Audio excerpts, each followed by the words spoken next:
Students, last time हमने बहुत ही important theory आपकी कंप्लीट की थी, केसीएल एंड केवीएल। हमने उसके कुछ क्वेश्चंस भी देखे थे, हमने जेडब्ल्यू के भी क्वेश्चन देखे, ठीक है भाई। आज हम बहुत ही आसान सी थियरी शुरू करते हैं, लेकिन बोर्ड एग्जाम के लिए बहुत जरूरी। देखो, जो केवीएल केसीएल था वो भी बोर्ड एग्जाम के लिए जरूरी है। आज हम जो पढ़ने जा रहे हैं वो भी बहुत जरूरी है। Combination of cells and internal resistance. देखो बच्चा लोग, हमने आपके कॉम्बिनेशन ऑफ सबसे पहले पढ़ा था कैपेसिटर, फिर उसके बाद इस चैप्टर में हमने पढ़ा कॉम्बिनेशन ऑफ रेजिस्टर्स। उसके अलग अलग मेथड देखे हमने सॉल्व करने के लिए। फिर हमने किरचॉफ लॉ देखा। किरचॉफ लॉ से डायरेक्टली हम ये पता लगा सकते हैं कि कौन सी ब्रांच में से कितना करंट जा रहा है और उसकी क्या डायरेक्शन है, ठीक है। अब अगर मान लीजिए आपके एक से ज़्यादा सेल सीरीज या पैरेलल में आ जाते हैं, भाई चलिए सबसे पहले हम ले लेते हैं सीरीज कॉम्बिनेशन। भाई मान लीजिए कि ये आपका एक सेल है जो कि दूसरे सेल से कनेक्टेड है, ठीक है। इसका रेजिस्टेंस इंटरनल आर, इसका इंटरनल रेजिस्टेंस आर ले लेते हैं, इसका ईएमएफ ई ले लेते हैं, इसका भी ईएमएफ ई ले लेते हैं। या तो चलिए E1 R1 E2 R2, ठीक है। अब भाई ये जो कनेक्शन है ना, इस पे जरा इसका नेगेटिव इसके पॉजिटिव से कनेक्टेड है, तो इस समय क्या होगा। देखो बच्चा, एक लॉजिक आपने पहले भी देखा होगा कि अगर किसी एक बैटरी का नेगेटिव दूसरे बैटरी के पॉजिटिव से कनेक्टेड है तो उसे हम बोलते हैं वहाँ पे हमारा पोटेंशियल इंक्रीज हो जाता है।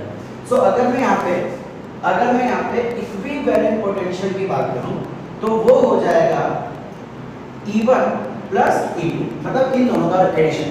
बहुत इजी भाई, जैसे हमने रेजिस्टेंस में देखा था ना, सीरीज में ऐड हो जाता है, सिमिलरली ये भी सीरीज में ऐड हो जाएगा।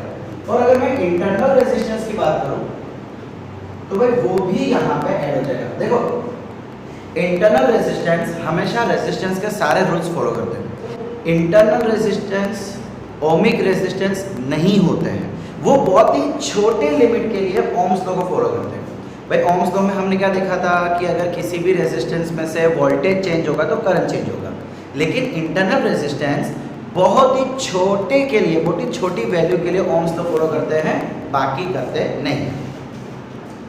ओके भाई, ये कैसे आया, लेकिन इसका डेरिवेशन देखना है, बहुत ही छोटा और बहुत ही आसान सा डेरिवेशन है। चलिए देखते हैं बच्चा लोग। मैं इसको बोल देता हूँ A, इसको बोल देता हूँ B, एंड इसके अक्रॉस एक सर्किट आप इमेजिन कर लेना कि इसके अक्रॉस एक सर्किट लगी हुई है, मतलब पूरा ये कंप्लीट हो रहा है। मैं यहाँ पे किरचॉफ लॉ लगाता हूँ, मैं किरचॉफ वोल्टेज लॉ लगा रहा हूँ। यहाँ से शुरू करूंगा, इसका जो वोल्टेज होगा वो होगा VA, इसका जो वोल्टेज होगा वो होगा VB। अब देखो बच्चा,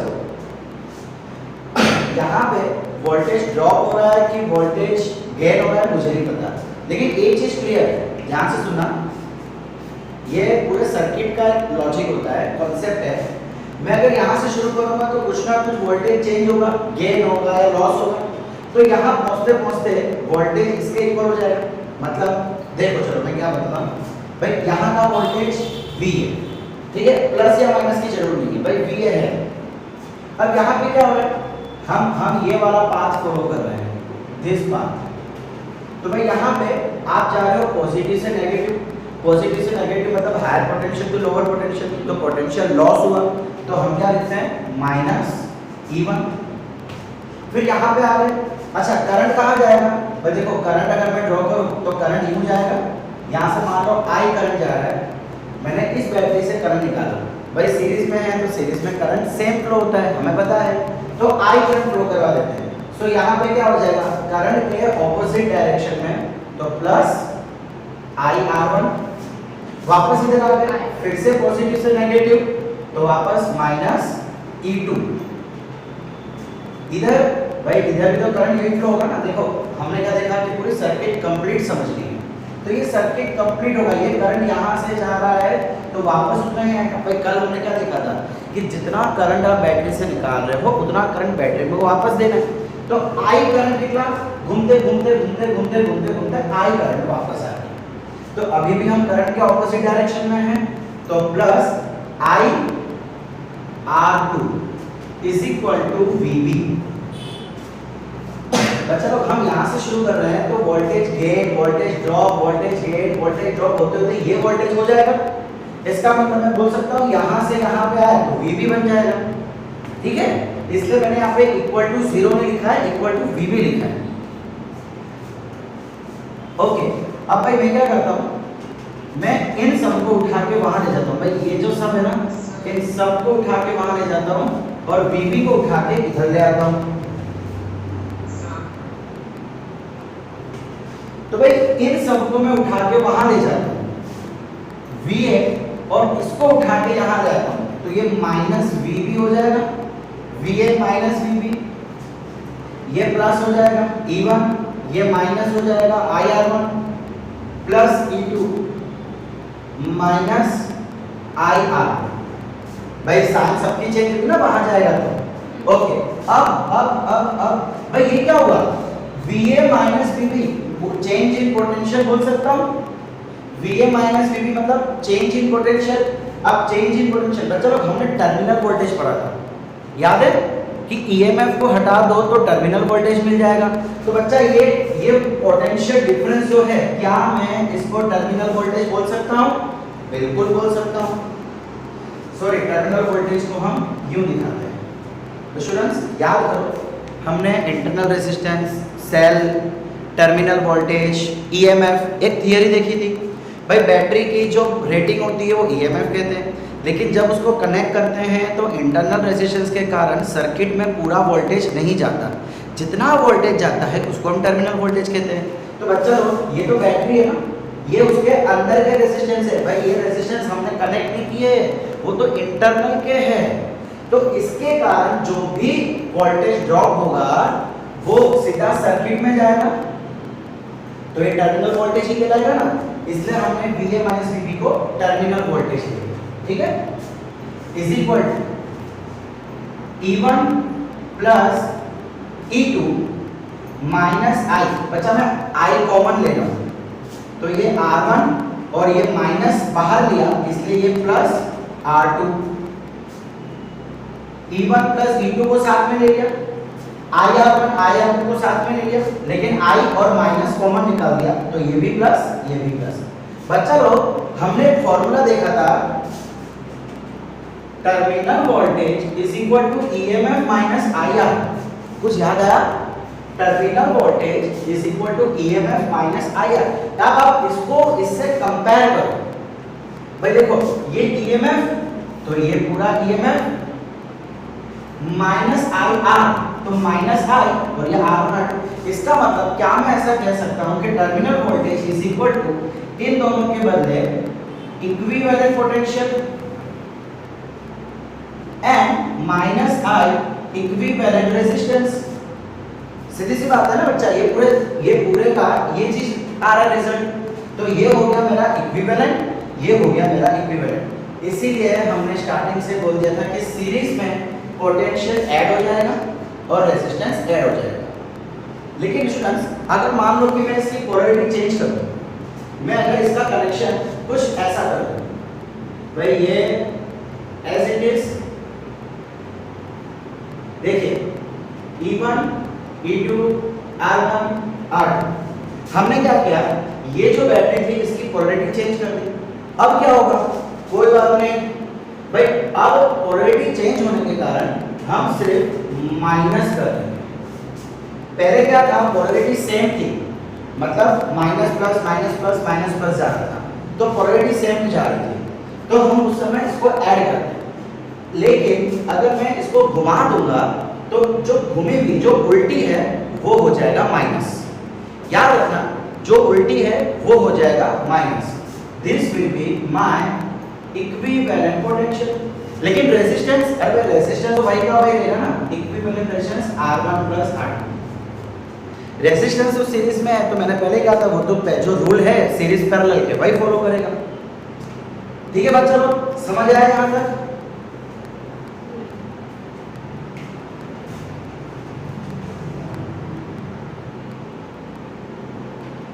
तो बच्चा लोग अब सीरीज में 3 आवे, 4 आवे, 5 आवे, 10 आवे, 6 है, हमें टेंशन नहीं लेना।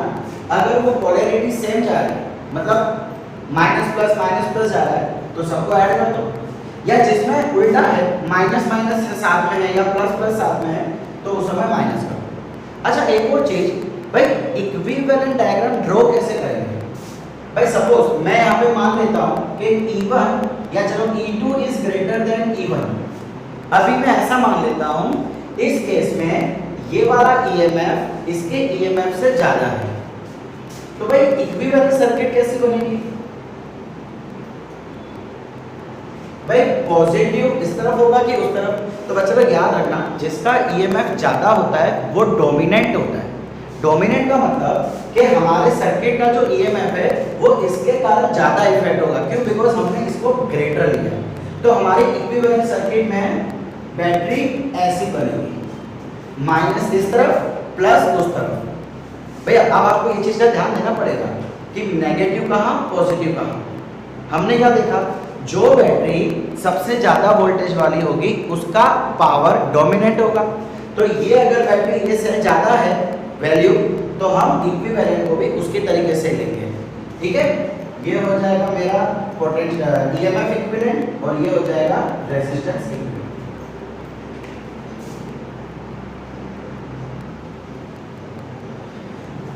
ओके चलिए एक बहुत ही आसान सा क्वेश्चन देख लेते हैं। भाई सपोज करिए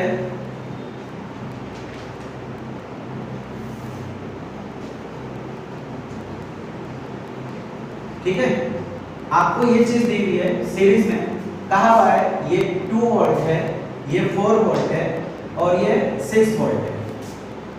फिर इसको मिलते हैं 1 ओम, ये हो जाएगा 2 ओम, ये हो जाएगा 5, नहीं 5 ओम तो ज्यादा हो गया, 1.5। ओके, आपको कहा जा रहा है इक्विवेलेंट पोटेंशियल, इक्विवेलेंट EMF और इक्विवेलेंट इंटरनल रेजिस्टेंस दिखा रही है। तो भाई सीरीज में है, सीरीज में है, सीरीज में हमने क्या देखा था, इक्विवेलेंट EMF कितना हो जाएगा भाई, जिसकी पोलैरिटी प्लस माइनस उसको ऐड कर दो। जैसे कि देखो इसका हम क्या कर देंगे 2, इसकी ऑपोजिट है तो -4, उस इन दोनों की सेम है तो +6। जिसकी पोलैरिटी सेम हो उसको ऐड कर दो, जिसकी उल्टी हो उसको माइनस कर दो। तो इन दोनों की पोलैरिटी सेम थी, ऐड कर दिया, इसकी उल्टी थी, माइनस कर दिया। सो अब क्या हो जाएगा 2 - 4 - 2 एंड प्लस 4 वोल्ट। और अगर रेजिस्टेंस की बात करूं सीरीज में तो सिंपली ऐड, सो 1 + 2 + 1.5 कितना हो जाएगा 4.5।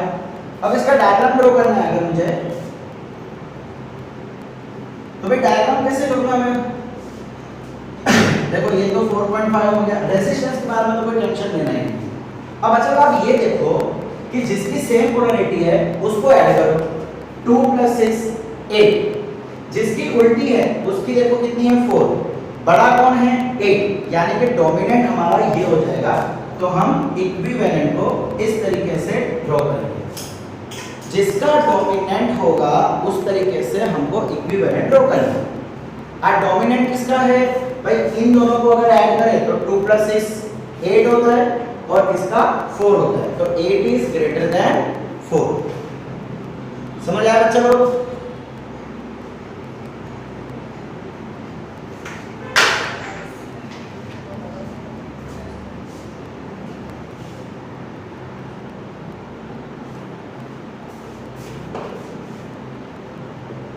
Find equivalent EMF and internal resistance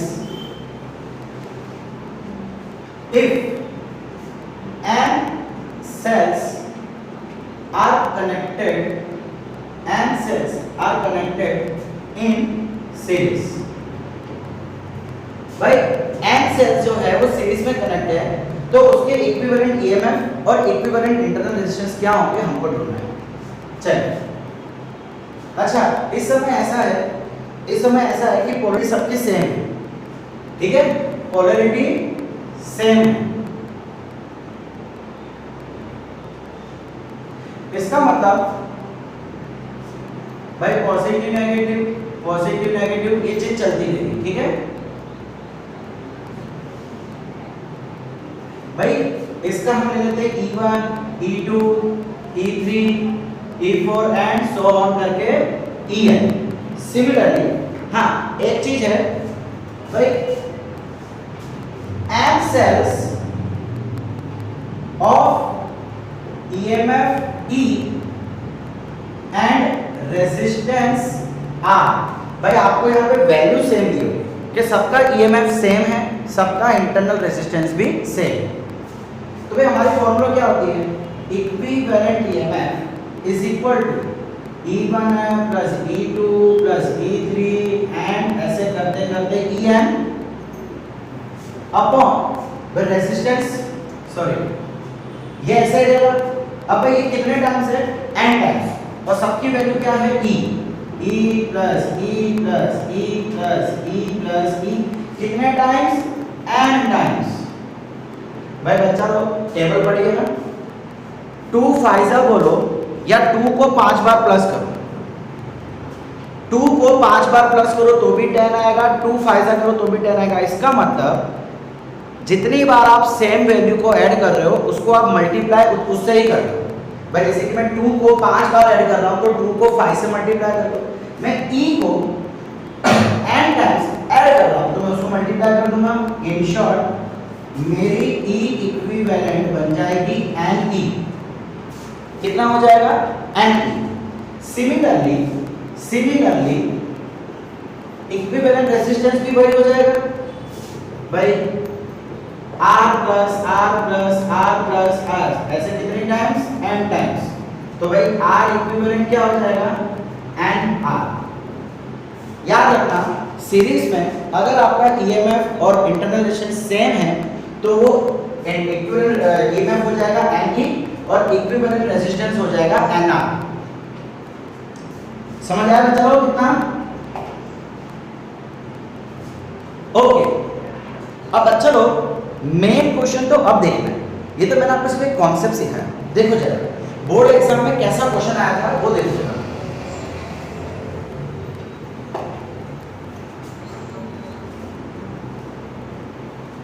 भाई देखिए क्वेश्चन क्या था, if n cells of EMF E and internal resistance R is connected to external resistance R, find equivalent EMF and total resistance of circuit। भाई मतलब वो क्या बोलना चाह रहा है, देखो जरा।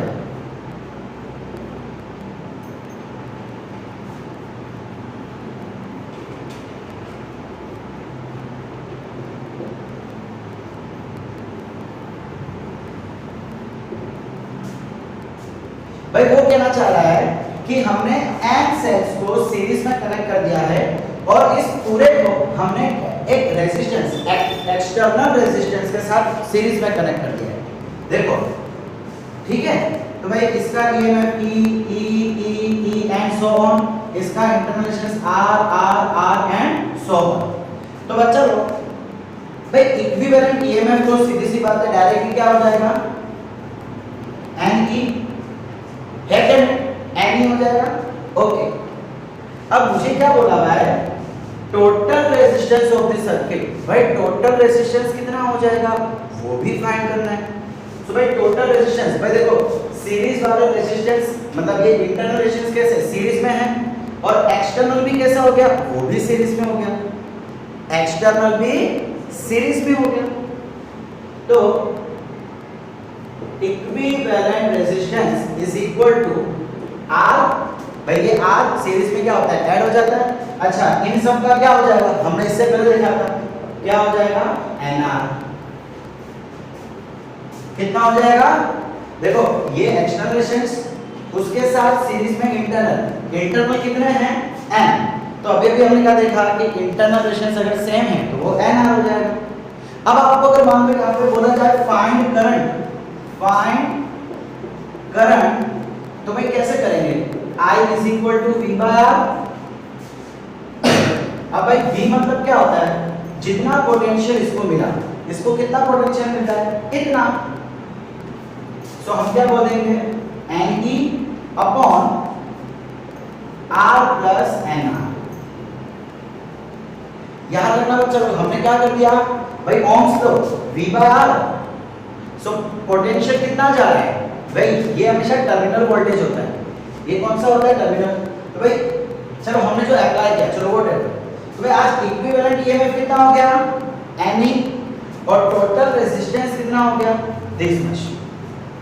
समझ आ रहा है बच्चा लोग हमने क्या किया यहाँ पे।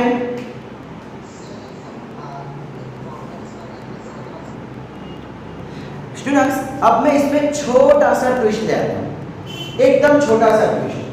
भाई पहले तो मैं इसको मिटा देता हूँ, थोड़ी जगह हो जाए।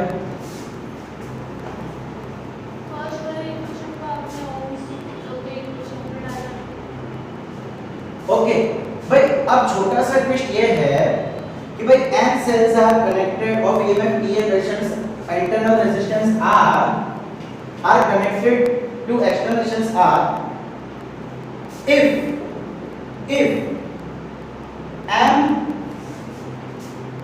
if polarity of M cells वही अलग है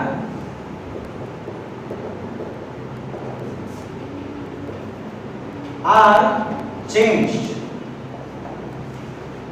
मैं देखो बच्चा लोग यहाँ पे क्या बोल रहा है भाई, पहले n सेल कनेक्टेड थे, अब वो क्या बोल रहा है, जितने भी सेल कनेक्टेड थे उसमें से m सेल्स हमने उल्टा कर दिया। सपोज करो हम वैल्यू लेके चलते हैं, सपोज करो कि भाई पहले 10 सेल्स कनेक्टेड थे, कैसे कनेक्टेड थे, सेम पोलैरिटी में, मतलब negative positive negative positive negative positive connected थे, ठीक है। इसमें सेम है ऑपोजिट पोलैरिटी, इसको हम ऑपोजिट पोलैरिटी कहते हैं, नेगेटिव पॉजिटिव है ना, ठीक है।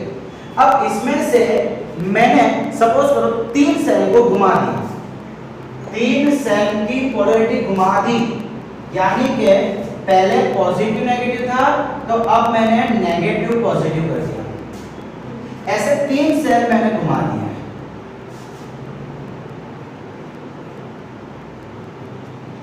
तो अब इसका equivalent EMF, equivalent resistance and current कितना हो जाएगा।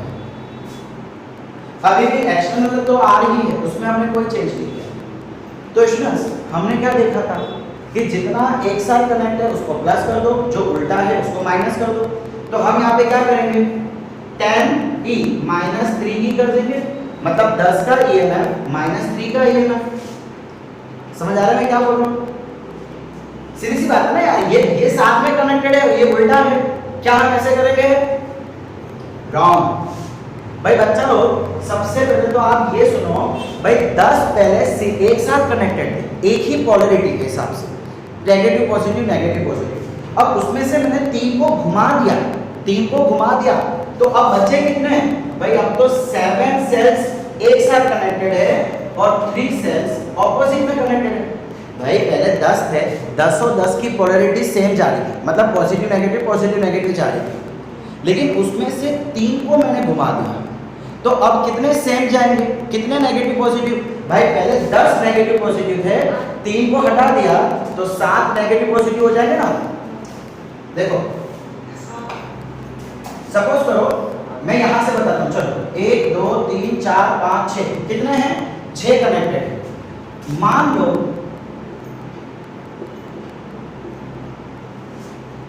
ठीक है, मैं यहाँ पे 6 ले लेता हूँ और यहाँ पे 2 ले लेता हूँ, यहाँ से आपको समझाने के लिए। पहले क्या था, 6 के 6 सेल एक ही जैसे पोलैरिटी से कनेक्टेड थे, नेगेटिव का पॉजिटिव नेगेटिव का पॉजिटिव नेगेटिव का पॉजिटिव। अब मैंने क्या किया, इन 6 में से 2 सेल्स को घुमा दिया, मतलब ये 2 को मैंने अब घुमा दिया। तो इस कंडीशन इस कंडीशन में कितने सेल्स पहले जैसे ही है?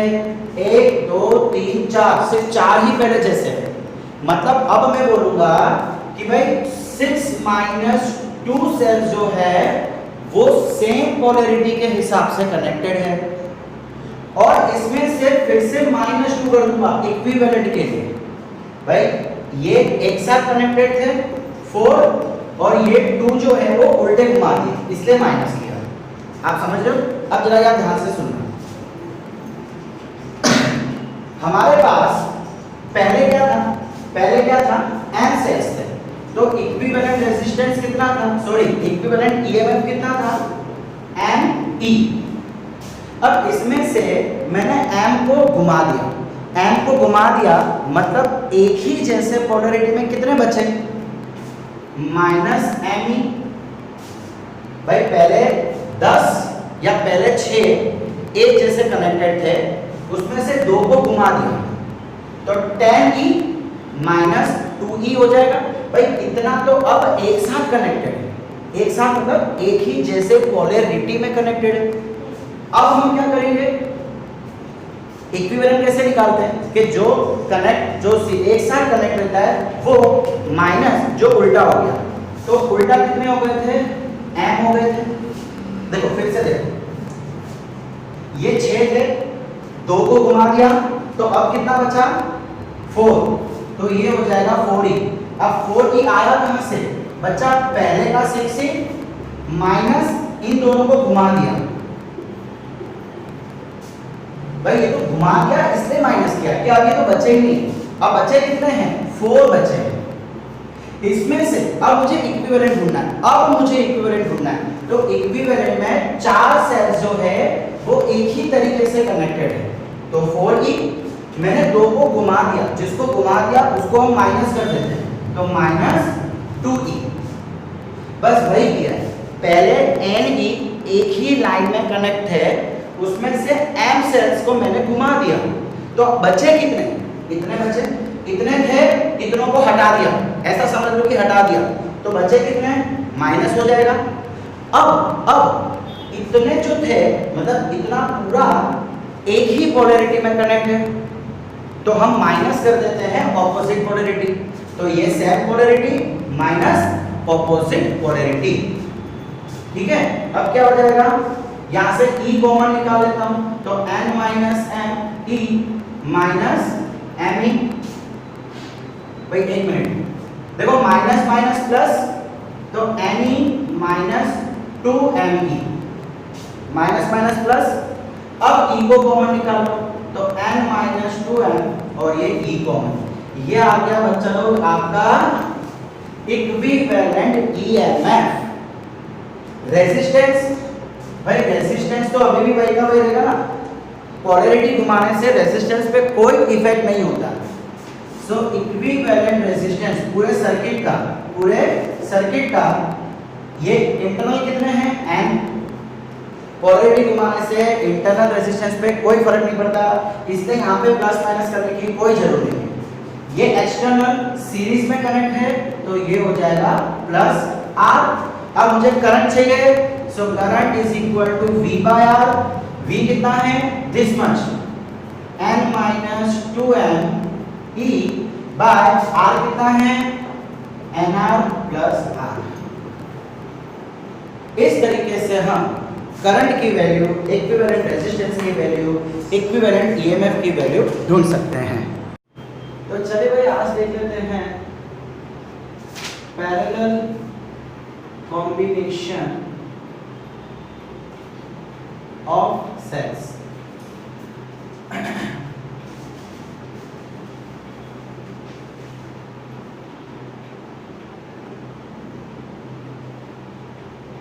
भाई देखो बच्चों लोग, यहाँ भी हम लास्ट टाइम जैसे ही बात करेंगे, भाई देखिए इसका पॉजिटिव इसके पॉजिटिव से कनेक्टेड है।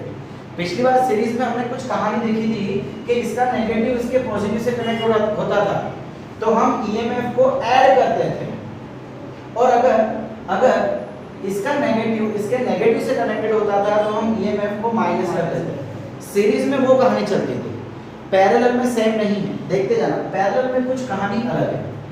अब अच्छा बस इसको मैं ले लेता हूँ, चलिए E1 E2 internal resistance R1 internal resistance R2, दोनों कैसे कनेक्टेड है? पैरेलल। हम डेरिवेशन देखेंगे, बट इस केस में जो इक्विवेलेंट वोल्टेज है, जो इक्विवेलेंट पोटेंशियल है, वो दिया जाएगा कुछ इस तरीके से E1 by R1 plus E2 by R2 upon 1 by R1 plus 1 by R2। बच्चों इसको सिंप्लीफाई करने मत जाना, सिंप्लीफाई करने जाओगे तो रिलेशन याद नहीं रख पाओगे। देखो E1 R2 E2 R1 upon R1 plus R2 थोड़ा कॉम्प्लिकेटेड टाइप हो जाएगा। आप चाहो तो अगर आपको याद रहता है तो आप इसको सिंप्लीफाई करके याद रख सकते हो, ठीक है। बट जनरली मैं रेकमेंड करूंगा कि आप यही फॉर्म को याद रखो। और अगर मैं इंटरनल रेजिस्टेंस की बात करूं, इक्विवेलेंट इंटरनल रेजिस्टेंस, तो बड़ा वो तो पैरेलल कनेक्शन है। पैरेलल में सीखा था ना हमने कैसे किया जाएगा, 1 by R1 plus 1 by R2, फिर इसको सिंप्लीफाई करके हम R1 plus R2 bye R1 plus R2 लिखते थे। भाई series connection, parallel connection of resistance याद है ना? तो ये तरीका तो उसके सेम जैसा रहेगा, कुछ चेंज नहीं है। मेन हमारे लिए ये है, ठीक है। चलिए देखिए इसका डेरिवेशन। ओके तो बच्चा लोग ये मैं बोल देता हूं, चलिए ए, ये टर्मिनल बी। आज इधर कितना वोल्टेज ले लेते हैं, VA। इधर VA है तो इधर भी VA होगा, ठीक है। बीच में कुछ भी नहीं है, कोई हाथी घोड़ा लगड़ा कुछ भी नहीं है, तो भाई इन दोनों का पोटेंशियल सेम। सिमिलरली इसका पोटेंशियल हम ले लेते हैं VB, तो इसका भी कितना हो जाएगा VB। इसको नाम दे देते हैं चलिए O P Q R। अब पहले हम लूप ले लेते हैं A O P and B, ये वाला लूप ले रहे हैं। एंड इमेजिन कर लो कि इधर कोई सर्किट कंप्लीट है। भाई ये सर्किट कंप्लीट है, इमेजिन करो कि यहां से हमने कोई ना कोई सर्किट कंप्लीट की हुई है, ठीक है। किरचॉफ वोल्टेज लॉ, यहां का वोल्टेज VA, मतलब इधर से। अब इधर आके देखो, हम पहले ये वाला पाथ ले रहे हैं, दिस वन हमने सीखा हुआ है। भाई पॉजिटिव से नेगेटिव जाएंगे मतलब पोटेंशियल ड्रॉप होगा, पोटेंशियल ड्रॉप होगा इसका मतलब हम लिख लेंगे -E1। आगे बढ़ते हैं तो करंट, अच्छा हमने करंट की डायरेक्शन ले ली है। करंट की डायरेक्शन कहां से लेना है? देखो बच्चा लोग ये महत्वपूर्ण स्टेप है। पहले तो आपको करंट ड्रॉ करना है। मैं क्या एक काम करता हूं, एक करंट यहां से ले लेता हूं I1, एक करंट यहां से ले लेता हूं I2। तो ये I1 I2 मिक्स होके यहां पे मैं बोलता हूं चलो करंट I। बच्चा लोग यहां से कितना करंट निकलेगा फिलहाल पता नहीं। देखो बच्चा लोग हम डेरिवेशन कर रहे हैं फिलहाल, तो हमारे पास किसी चीज की वैल्यू नहीं है। तो यहां से कितना करंट निकलेगा, हमने बोल दिया I1। यहां से कितना करंट निकलेगा, हमने बोल दिया I2। अब ये I1 और I2 मिक्स हो जाएंगे। भाई Kirchhoff current law, sum of incoming current is equal to sum of outgoing current. तो ये दोनों ऐड होके क्या बन जाएंगे I, यानी एक रिलेशन याद रखना, I is equal to I1 plus I2। Okay अब अच्छा लोग ये सर्किट है, यहाँ पे खत्म होते होते होते करंट में बहुत उतार चढ़ाव आएंगे, जो कुछ भी होगा, लेकिन वापस यहाँ तो I करंट ही आएगा ना। वापस इधर I करंट, तो वापस यहाँ पे I1, वापस यहाँ पे I2। जितना करंट बैटरी से निकाला जाएगा उतना ही करंट वापस उसमें डाला जाएगा। ये रूल भूलना मत। रूल नंबर 1, आप जितने चाहे उतने सेल में से जो चाहे करंट निकाल सकते हैं। कंडीशन नंबर 2, जितना करंट आपने निकाला है उतना ही करंट आपको वापस डालना है। हमने वही कर दिया। अब मैं चलो यहाँ तक हमने कंप्लीट कर लिया था। अब अगर इसकी बात करूं तो हम करंट के ऑपोजिट डायरेक्शन में हैं, और करंट के ऑपोजिट डायरेक्शन में हमेशा हम प्लस लेते हैं। तो ये क्या हो जाएगा I1 R1 एंड वापस इधर आ जाएंगे तो इज इक्वल टू VB। बच्चा लोग आपको याद है सीरीज में भी कुछ ऐसा ही था कि यहाँ का कुछ वोल्टेज, यहाँ पे वोल्टेज ड्रॉप गेन होते होते होते ये हो जाएगा। मतलब हमने शुरू यहाँ से किया, इसमें प्लस माइनस करेंगे तो यहाँ तक पहुँच जाएंगे, इसलिए हमने इन सभी का इक्वल VB लिख दिया। ओके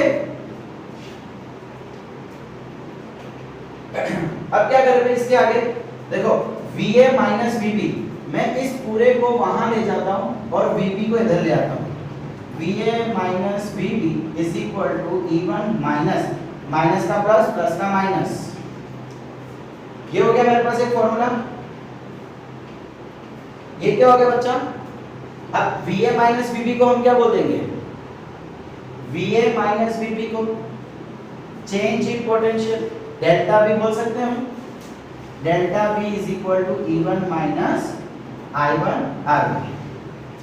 ओके, चलिए आगे बढ़े।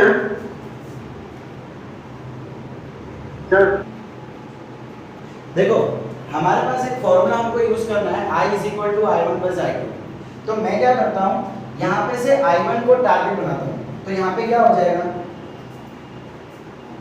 Delta V minus E1 is equal to minus I1 by R1। R1 इसके नीचे आ जाएगा, तो ये हट गया।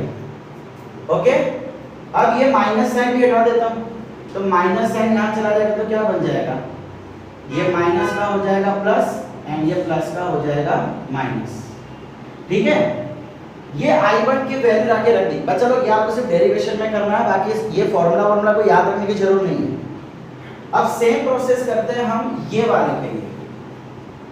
ये जो नीचे जो ब्रांच है ना, इसके लिए हम लगा लेते हैं किरचॉफ लॉ। चलिए आ जाइए। For loop A R Q B। Again बच्चा लोग यहाँ पे कोई ना कोई सर्किट कंप्लीट हो रही होगी।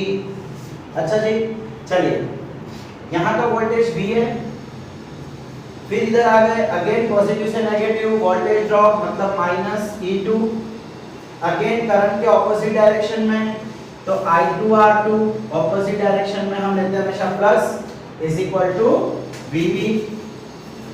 फिर से वही हो जाएगा VA माइनस VB। देखो फिर से मैं इस पूरे को वहां ले लेता हूं, इसको यहां ले लेता हूं। So VA minus VB is equal to E2 minus I2 R2। ये क्या हो गया? VA minus VB। मेरे को यहां से I2 निकालना है, मेरे को यहां से I2 निकालना है। VA माइनस VB को डेल्टा V बोल देते हैं चलिए अभी के लिए, is equal to E2 minus I2 R2। I2 की वैल्यू निकालते हैं यहां से भाई। ठीक है, सो ये delta V minus E2 by R2 is equal to minus I2। Again minus यहां ले जाते हैं, सो I2 इज इक्वल टू ये हो जाएगा माइनस का प्लस, ये हो जाएगा प्लस का माइनस बाय R। फिलहाल हमने क्या निकाला? I1 और I2 की वैल्यू निकाली। बच्चा लोग देखो, जो चीज डिस्ट्रीब्यूट हो रही है हमें उसकी वैल्यू निकालनी है। डिस्ट्रीब्यूट क्या हो रहा था? करंट, इसलिए हमने करंट की वैल्यू निकाली। अब अगर मैं दोनों को ऐड कर दूं, मतलब ये वाली formula I is equal to I1 plus I2। चलिए I1 की वैल्यू क्या है? E1 minus delta V by R1 plus I2 की value E2 minus delta V by R2। ये R1 और R2 का बंटवारा कर देते हैं। बंटवारे से मतलब है भाई इसके नीचे अलग से लिख लेते हैं, इसके नीचे अलग से लिख लेते हैं। सिमिलरली वहां भी ऐसा ही करते हैं, E2 by R2 minus delta V by R2। अब अच्छा लो, अब जरा ध्यान से देखना मैं क्या कर रहा हूं भाई। ये E1 E2 को मैं साथ में लिख रहा हूं, E1 plus R1 plus E2 bye R1, और ये delta V minus delta V by R1 minus delta V by R2, इनको हमने लिख लिया साथ में। अब यहां से डेल्टा V और माइनस को कॉमन निकाल लेता हूं। हाँ हाँ, यहाँ पे R, यहाँ पे R1, यहाँ पे R2, यहाँ पे R, ओके। हाँ भाई यहाँ पे R2 आए, ओके। बस चलो अब मैं क्या कर रहा हूँ, जगह कम होने के कारण थोड़ा डायरेक्ट कर रहा हूँ। डेल्टा V और माइनस को कॉमन ले रहा हूँ, माइनस डेल्टा V ब्रैकेट में आ जाएगा 1/R1 प्लस 1/R2। देखो ये माइनस माइनस यहाँ पे आ गया, और डेल्टा वी भी बाहर ले लिया तो क्या बचा 1/r1 प्लस माइनस बाहर ले लिया तो प्लस 1/r2। इतना समझ आया? इतना समझ आया बच्चा लोग? सर डेल्टा वी को कॉमन लिया? हाँ, डेल्टा वी को कॉमन लिया है। ओके, अब अच्छा बच्चा, सर माइनस डेल्टा वी है ना, ये वाली ब्रांच को किरचॉफ लॉ से क्यों किया? तो ये भी एक किरचॉफ लॉ से क्रॉस लूप बनेगा और ये भी नीचे वाला भी एक क्रॉस लूप बनेगा। किरचॉफ ने क्या बोला था कि क्लोज लूप में पोटेंशियल डिफरेंस का जो सम है, अलजेब्रिक सम, वो हमेशा 0 रहता है, इसीलिए हमने ऐसा किया। अच्छा भाई, मैं ये चीज मिटा रहा हूँ, लिख लिया सबने? हाँ उसने लिख लिया।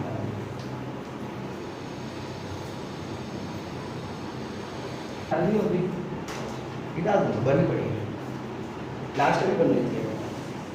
ओके बच्चों लोग, हमने एक फॉर्मूला पढ़ा था, terminal voltage is equal to EMF minus IR. कुछ याद आया?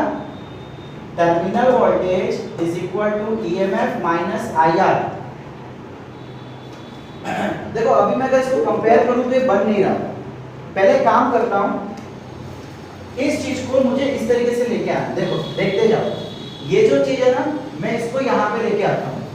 सो क्या मैं ऐसा बोल सकता हूँ, I प्लस माइनस और इधर आएगा तो plus delta V 1/r1 plus 1/r2 is equal to E1 by R1 plus E2 by R2। मुझे क्या चाहिए, मैं क्या कोशिश कर रहा हूँ, कौन सी इक्वेशन बनाने की कोशिश कर रहा हूँ? Terminal voltage is equal to EMF minus internal drop, internal voltage drop IR। मैं ये बनाने की कोशिश कर रहा हूं। अब क्या करता हूं, ये I को वहां भेज देता हूं। बच्चा लोग, उसको माइनस को यहां लेके आ गया, I को वहां भेज देता हूं। तो देखो कुछ कुछ उस फॉर्म में आ गया, अभी 100% नहीं आया, कुछ कुछ। मुझे यहाँ पे क्या चाहिए, सिर्फ टर्मिनल वोल्टेज। भाई टर्मिनल वोल्टेज का मतलब क्या है, इन दोनों टर्मिनल के बीच का वोल्टेज। हमने यहाँ पे उसको डेल्टा वी लिखा है। सो मुझे डेल्टा वी की वैल्यू चाहिए। तो ये जो टर्म है ये मल्टीप्लिकेशन में है, इसको नीचे डिवीजन में ले जाता हूँ। सो ये हो जाएगा delta V is equal to E1 by R1 plus E2 by R2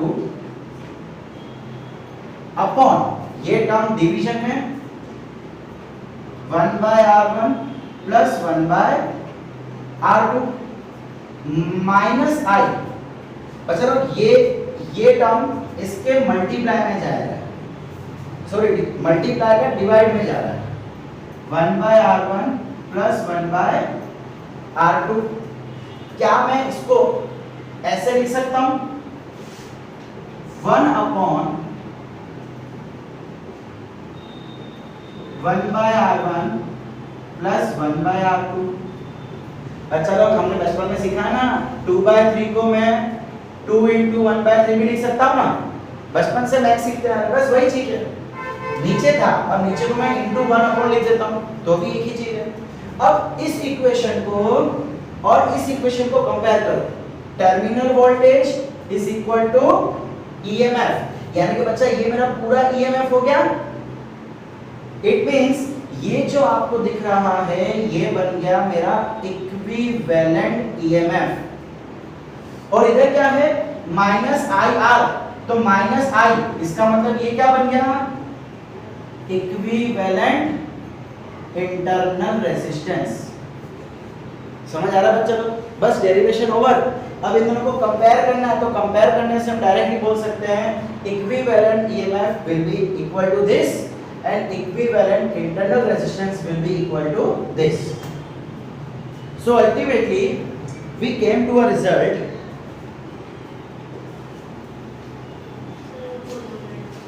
कि भाई अगर हमारे पास सीरीज में कनेक्शन है, सॉरी पैरेलल में अगर कनेक्शन है, तो हमारी इक्विवेलेंट रेजिस्टेंस, इक्विवेलेंट ईएमएफ आ जाएगी E1 by R1 plus E2 by R2 plus E3 by R3 so on upon 1 by R1 plus 1 by R2 plus 1 by R3 and so on। ये क्या हो जाएगा equivalent EMF when the cells are connected in parallel. और equivalent resistance, अरे भाई वो तो पहले जैसे ही रहेगा, parallel connection 1/R equivalent is equal to 1/R1 plus 1/R2 plus 1/R3 and so on. Resistance में वैसे एक जुना वाला रूल, कोई ना माने, कोई टेंशन नहीं। समझ आ रहा है बच्चा लोग? अब बच्चा लोग यहाँ पे भी एक कहानी सेम रहेगी कि अगर मैं बैटरी की पोलैरिटी चेंज कर देता हूँ, मतलब प्लस और माइनस के बदले में इसका उल्टा ले लूं माइनस प्लस, तो बच्चा यहाँ पे हो जाएगा माइनस।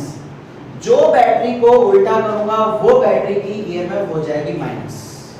जो सीरीज में कहानी थी वो कहानी यहाँ पे सेम रहेगी। ओके जी, करें इसके 2-3 न्यूमेरिकल्स। Yes sir. चलिए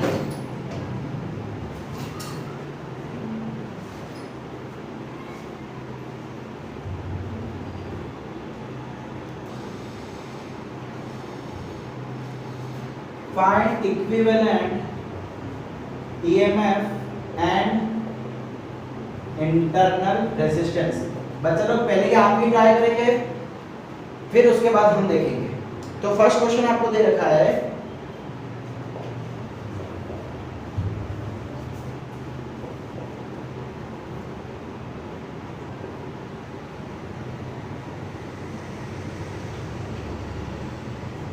ये हो गया आपको टर्मिनल बी, इसकी वैल्यू दी है 6 वोल्ट 1 ओम, इसकी वैल्यू दी है 10 वोल्ट 2 ओम, और इसकी वैल्यू दी है आपको 4 वोल्ट। एक काम करो, पहले इसको ऐसे सोल्व करो, बाद में हम इसको टर्न करेंगे।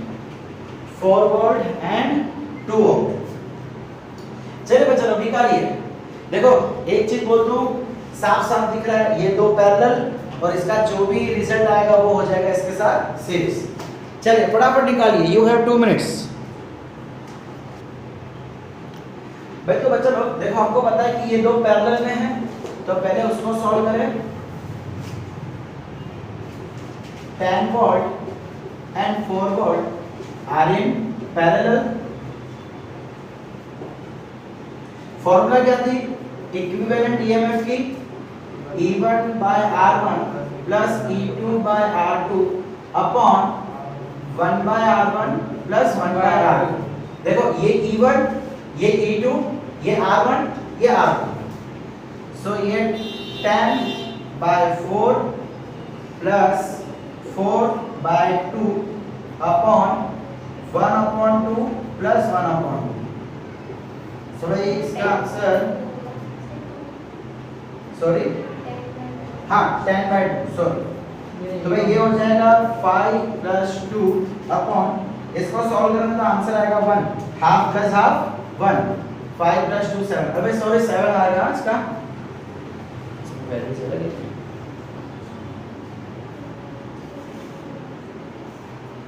अच्छा भाई सही है 7 वोल्ट हमारा आंसर आएगा। इसकी क्वालिटी चेंज है। अब अच्छा ये तो फिलहाल अभी हमको कितना है, देखो अभी हमारा फिगर कैसी बनेगी,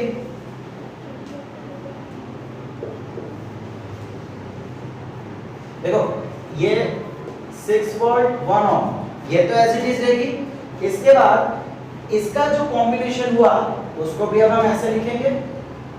अच्छा अश्विन देखो फिलहाल इन दोनों की पोलैरिटी सेम है, तो यहाँ पे हमें टेंशन नहीं है। इसके बाद हम एक और क्वेश्चन सॉल्व करेंगे जिसमें इसकी पोलैरिटी के बारे में भी कुछ सीखेंगे। तो ये कितना आ गया 7 वोल्ट एंड इक्विवेलेंट रेजिस्टेंस कितना आ जाएगा, हाफ प्लस हाफ 1। तो भाई सीरीज में क्या होगा, directly add. So finally 6 plus 7 13 volt and R equivalent आ जाएगा 1 plus 1 2। बच्चा लोग सीरीज में हमने देखा था कि सीधा डायरेक्टली ऐड हो जाता है। सो 6 plus 7 एंड रेजिस्टेंस हो जाएगा 1 plus 1 2 ओम। समझ आया भाई? अब अगर इसमें छोटा सा चेंज कर दो, छोटा सा चेंज कि ये जो 10 वोल्ट वाली बैटरी है इसकी पोलैरिटी हम चेंज कर दें। तो भाई मैंने क्या बोला था, जिसकी पोलैरिटी उल्टी लगी है उसको हम माइनस कर देंगे इसका मतलब ये E1 माइनस हो गया, E1 माइनस, इसको माइनस मत करना, ये जो नीचे है R1 R2 वो तो ऐसे ही रहेगा भाई, रेजिस्टेंस थोड़ी ना माइनस होगा, रेजिस्टेंस की पोलैरिटी ना चेंज की है, तो सिर्फ यहाँ पे माइनस हो जाएगा। ठीक है, तो अब आंसर क्या आ जाएगा?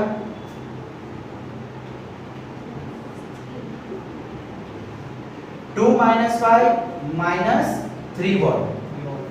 समझ आया बच्चा लोग? -3 माइनस क्यों आया? बिकॉज उसका पीछे। अच्छा, अब जब इसका हम इक्विवेलेंट फिगर बनाएंगे बच्चा लोग, लास्ट टाइम मैंने आपको कहा था कि जिसकी पोटेंशियल, जिसका ईएमएफ ज्यादा हो वो डोमिनेंट होता है। अब पैरेलल के अंदर ये 4 वोल्ट है, ये 10 वोल्ट है, तो ज्यादा वैल्यू किसकी है? बड़ी वैल्यू इसकी है, इसका मतलब ये डोमिनेट रहेगा। तो जब हम इसकी इक्विवेलेंट फिगर बनाएंगे तो हम इसको फॉलो करेंगे, ना ही इसको। सो हमारी जो बैटरी है अब वो इक्विवेलेंट में कुछ इस टाइप से आ रही है। सॉरी, पहले हमने क्या किया था? पहले हमने पॉजिटिव नेगेटिव रखा था बिकॉज दोनों की पोलैरिटी सेम थी। इस बार दोनों की पोलैरिटी उल्टी है, तो जब हम इक्विवेलेंट फिगर बनाएंगे उस समय उसको फॉलो करेंगे जो डोमिनेंट है। डोमिनेंट मतलब जिसकी वैल्यू बड़ी, बस। तो इसका अब वैल्यू क्या आ गया? -3, सो यहाँ पे हो जाएगा 6 - 3, so our answer will be 3 volt. Okay, resistance, वे रेजिस्टेंस तो अभी भी 1 + 1 ओम ही देगा, रेजिस्टेंस कभी माइनस नहीं होता। समझ आ रहा है बच्चा लोग? अब बच्चा लोग जैसे कि हमने last time n cells in series लिया था, वैसे ही अब हम n सेल्स इन पैरेलल ले लेते हैं।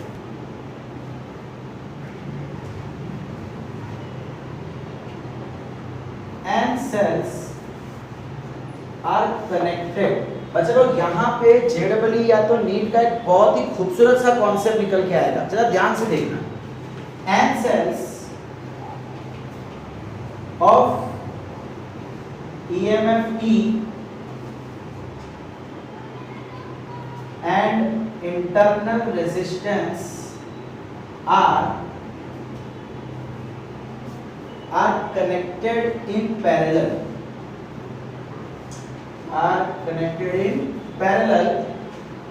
find equivalent EMF and resistance। अब हमें क्या कहा जा रहा है? चलो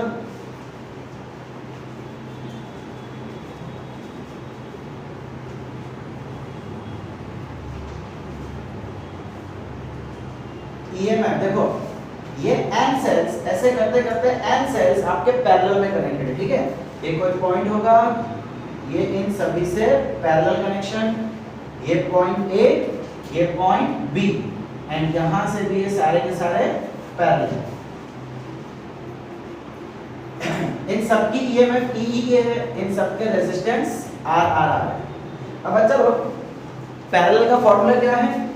equivalent is equal to E1 by R1 plus E2 by R2 plus E3 by R3 and so on। कहां तक चलते रहेंगे? n टाइम्स तक चलेगा ये भाई, n सेल्स है ना, तो जितने सेल्स होंगे उतनी बार हम ये ऐड करते जाएंगे। n सेल्स है तो इस बार n टाइम्स ऐड करेंगे upon 1 by R1 plus 1 by R2 plus 1 by R3। ये भी कहां तक चलता रहेगा? n टाइम्स तक का।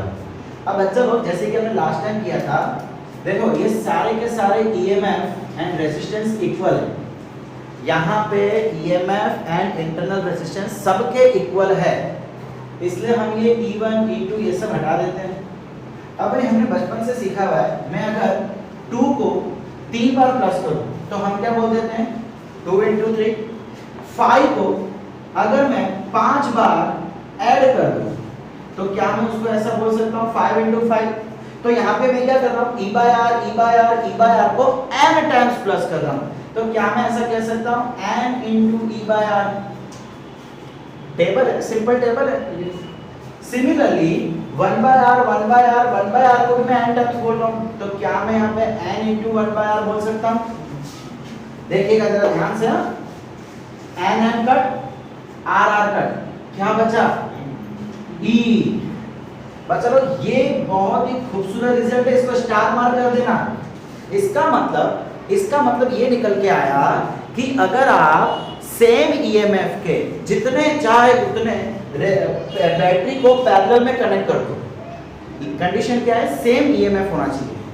सेम ईएमएफ वाले जितने चाहे उतने बैटरी को आप सीरीज में कनेक्ट कर दो, आपका इक्विवेलेंट ईएमएफ जो है वो हमेशा किसी एक ही सेल का मतलब ई ही लेगा। आपने सपोज करो 10 सेल जिसके ईएमएफ है 5 वोल्ट, 5 को आपने सीरीज में कनेक्ट कर दिया, लेकिन पूरे सर्किट में कितना ईएमएफ जोड़ेगा, सिर्फ 5 का, बाकी सारे 9 का तो कोई काम ही नहीं होगा। ये है पैरेलल में मैजिकल जादू। एंड अगर मैं रेजिस्टेंस की बात करूं तो इंटरनल रेजिस्टेंस क्या हो जाएगा, देखो 1/R equivalent is equal to 1/R1 plus 1/R2 plus 1/R3 and so on. कहां तक, n टाइम्स तक, वापस उसके जैसे हो गया। अच्छा बच्चा लोग आप इसके नीचे ना R इक्विवेलेंट में लिख सकते हो, दिस अपॉन R इक्विवेलेंट, वही तो चीज है वहां पे भी। सो ये कितना हो जाएगा, n into 1/R, ठीक है, चलिए सारा रेजिस्टेंस इक्वल है। सो यहां से आपका इक्विवेलेंट रेजिस्टेंस बन के आया R/N। और बच्चा लोग आई डोंट थिंक सो ये हमने फर्स्ट टाइम देखा है भाई, इसको पहले भी तो करते थे कि अगर सेम वैल्यू के 5 रेजिस्टेंस है तो हम R/5 करते थे, याद है कुछ? अरे ये तो पहले भी करते थे, equivalent resistance is equal to R/N, ये हमने देखा था ना फॉर्मूला। तब जब सेम वैल्यू के पैरेलल में कनेक्ट किए जावे तब